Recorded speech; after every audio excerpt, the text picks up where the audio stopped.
नमस्कार, मैं हूं कमल श्रीमाली। आप सभी का बहुत बहुत स्वागत आपके अपने चैनल में और नवरात्रि विसर्जन के मुहूर्त के इस विशेष एपिसोड में। नवरात्रि के दिनों में व्रत, उपवास, नित्य सप्तशती का पाठ, फिर हवन, ये सब करके कन्या पूजन करके नवरात्रि की पूर्णता प्राप्त की जाती है।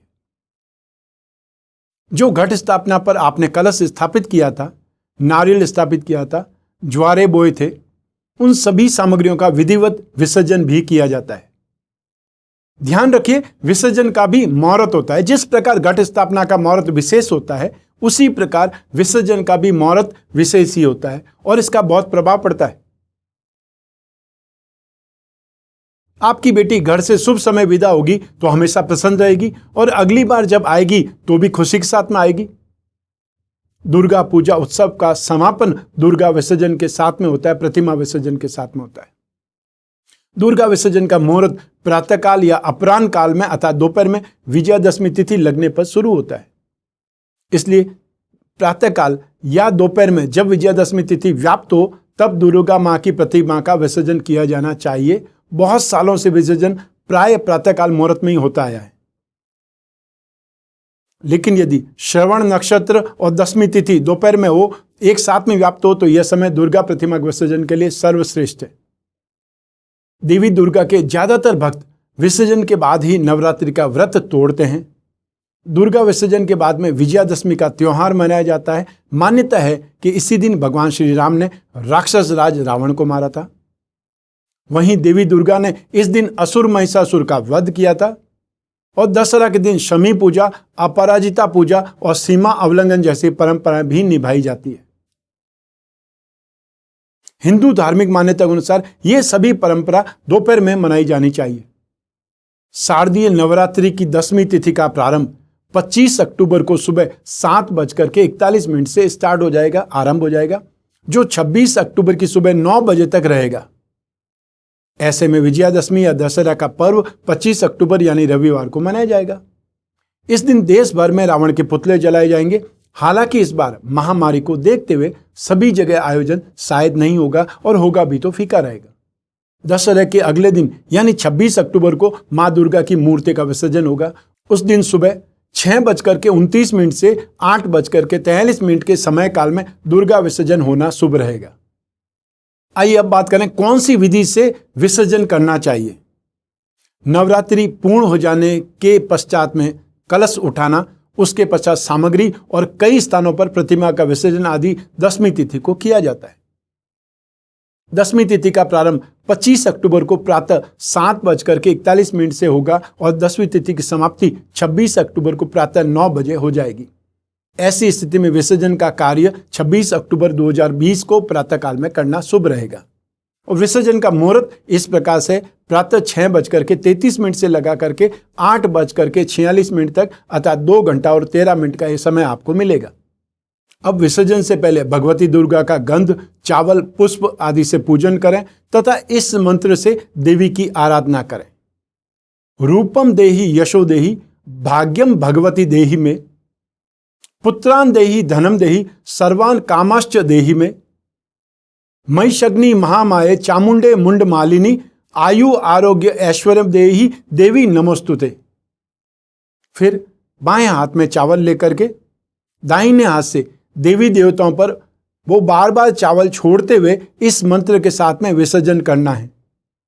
गच्छ गच्छ सुरश्रेष्ठ स्वस्थान परमेश्वरी पूजा आराधना काले च पुनरागमनाय च, अर्थात लक्ष्मी, कुबेर एवं मेरी इष्ट देवी सदैव मुझ पर कृपा वर्षा करते हुए मेरे यहीं निवास करें।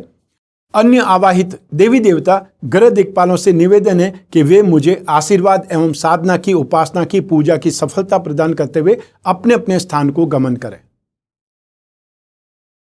अब कलश पर रखा हुआ नारियल और कटोरे सहित हटा करके अलग रख देना है और कलश को उठा करके उसके अंदर का जल अपने ऊपर तथा अन्य परिवारजनों पर छिड़कना है। इस अभिमंत्रित और औषधि युक्त जल को औषधि की तरह उस दिन सेवन भी कर सकते हैं, चरणामृत के रूप में भी ले सकते हैं।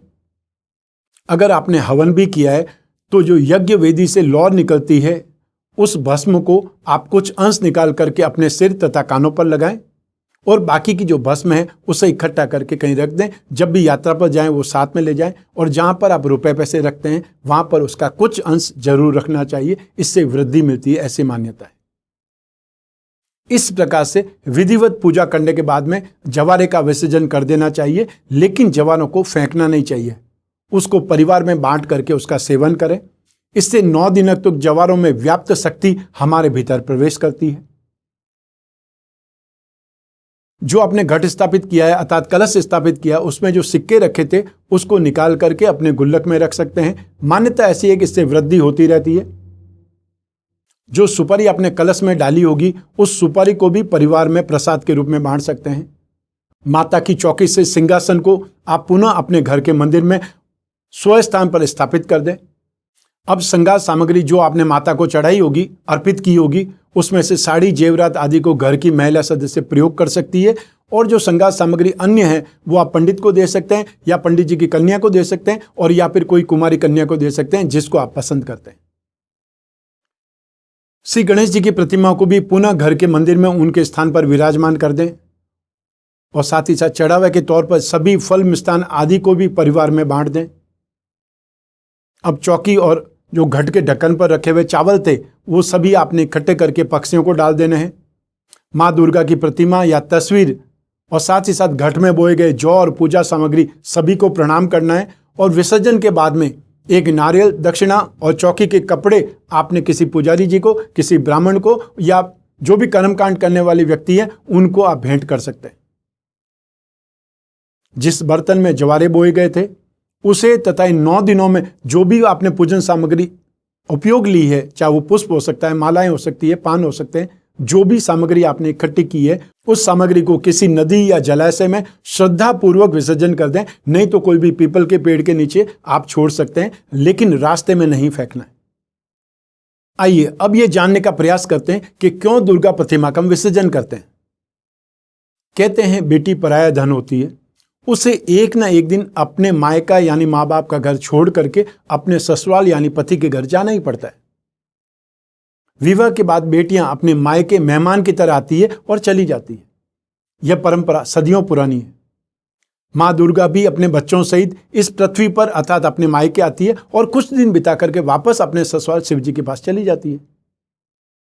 भक्तगण भी उनकी मूर्ति को उसी परंपरा के अनुसार विसर्जित कर पूरा करते हैं। मूर्ति विसर्जन से पहले माँ दुर्गा को पूरी तरह सजाया और संवारा जाता है।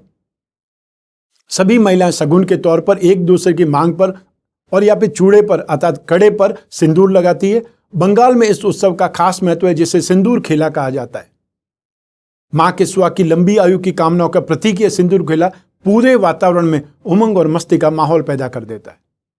फिर थोड़ी देर बाद माँ की विदाई का समय आ जाता है और सबकी आंखें भर आती है। पंडाल का पूरा माहौल बदलने लगता है। सबके होठों पर एक गीला सा गीत होता है, माँ चौले चे ससुर बाड़ी अर्थात माँ चली ससुराल। इस विदाई के साथ में अगले वर्ष के इंतजार में कि माँ इस धरती पर छुट्टियां बिताने फिर आएंगी, उसकी प्रतिमा को जल में विसर्जित करते हैं अर्थात उसके ससुराल भेज देते हैं। अब ये जानने का प्रयास करते हैं कि मूर्ति को जल में ही क्यों विसर्जित करते हैं। शास्त्रों में कहा गया है कि देवी देवताओं की मूर्ति को पूजन के बाद में जल में समर्पित कर देना चाहिए। दरअसल जल के देवता वरुण हैं जो भगवान विष्णु के ही स्वरूप माने गए हैं, इसलिए जल को हर रूप में पवित्र माना गया है। यही कारण है कि कोई भी शुभ काम करने से पहले पवित्र होने के लिए जल का प्रयोग किया जाता है। शास्त्रों के अनुसार सृष्टि के प्रारंभ में भी सिर्फ जल ही था और सृष्टि के अंत में भी सिर्फ जल ही बचेगा, यानी जल ही अंतिम सत्य है। यहां तक कि भगवान राम ने भी धरती से विदा लेने के लिए जल समाधि का मार्ग चुना था। मूर्तियों को जल में विसर्जन के साथ ही जीवन के इस मूल मंत्र को भी जनमानस को समझाया जाता है कि जीवन अनमोल है, इसे व्यर्थ न गंवाएं। मोह माया और लालसा का त्याग करके उस परम सत्ता का स्मरण करते हुए जीवन निर्वाह करें और जीवन मृत्यु की निरंतरता को समझें। और यही विसर्जन आध्यात्मिक जगत में भी बहुत महत्वपूर्ण है।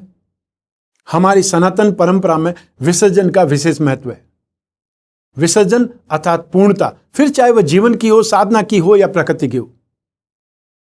जिस दिन कोई वस्तु पूर्ण हो जाती है तो उसका विसर्जन अवश्यंभावी हो जाता है।